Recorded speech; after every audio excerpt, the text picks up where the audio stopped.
Titanic படம் பார்த்திருப்பீங்க. அந்த படத்துல காட்டப்படாத ஒரு சம்பவம் இருக்கு. கப்பல் பழுதடைந்து கடல்ல மூழ்கிக்கிட்டு இருக்கும். அவங்கள காப்பாத்த பல படகுகள் வரும். முதல்ல கப்பல்ல இருந்து படகுக்கு பெண்களும், குழந்தைகளும் மட்டுமே போகணும் அப்படின்னு முடிவெடுத்திருப்பாங்க. அப்படி கப்பல்ல இருந்து படகுக்கு போறப்ப, ஒரு ஜப்பானியன் பெண்களோட கலந்து போயி படகுல ஏறி தப்பிச்சுக்கிறாரு. அந்த நபர் தன்னோட நாடான ஜப்பானுக்கு போறப்ப, அந்த மக்களும், நாடும் அவர வரவேற்கவே இல்ல. மாறா புறக்கணிச்சாங்க. அதுக்கு காரணம் ஜப்பானியர்களுக்கு ஒரு பண்பாடு உண்டு.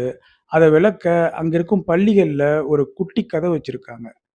ஒரு நாள் ராணுவ படை வீரர்கள் குதிரையில கும்பலா வர்றாங்க. கண்ணுல பட்டவங்களெல்லாம் வெட்டி சாய்க்கிறாங்க.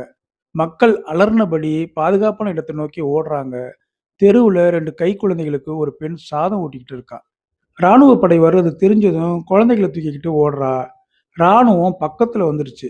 2 குழந்தைகள்ல ஒரு குழந்தைய இறக்கிவிட்டு ஓடுனா தான் அவளால தப்பிக்க முடியும். 2 குழந்தைகளோட முகத்தையும் பார்க்குறா.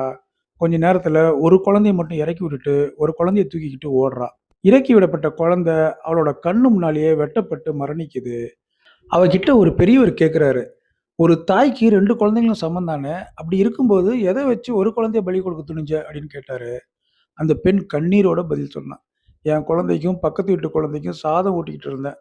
அப்போதான் ராணுவம் வந்துச்சு. பக்கத்து வீட்டு குழந்தைய இறக்கி விட எனக்கு அதிகாரம் கிடையாது. அதனால என் குழந்தைய இறக்கி விட்டுட்டு, பக்கத்து வீட்டு குழந்தைய காப்பாத்துனேன்." அப்படின்னு சொன்னா. அந்த பெரியவரு கண் கலங்கி போனாரு. நமக்காக வாழாம, பிறருக்காக வாழணும் அப்படிங்கிற மனித வாழ்வியல் நெறிய கொண்ட நாடு ஜப்பான். அந்த நாட்டுல பிறந்த ஒருவர் கோழையா தப்பி வந்தத அந்த மக்களால ஏத்துக்கவே முடியல. டைட்டானிக் படத்த மறுபடியும் பார்க்க வாய்ப்பு கிடைச்சதுன்னா, குறிப்பான இந்த சம்பவத்த நீங்க பாருங்க. அதுல அந்த ஜப்பானிய முகம் உங்களுக்கு தெரியும்.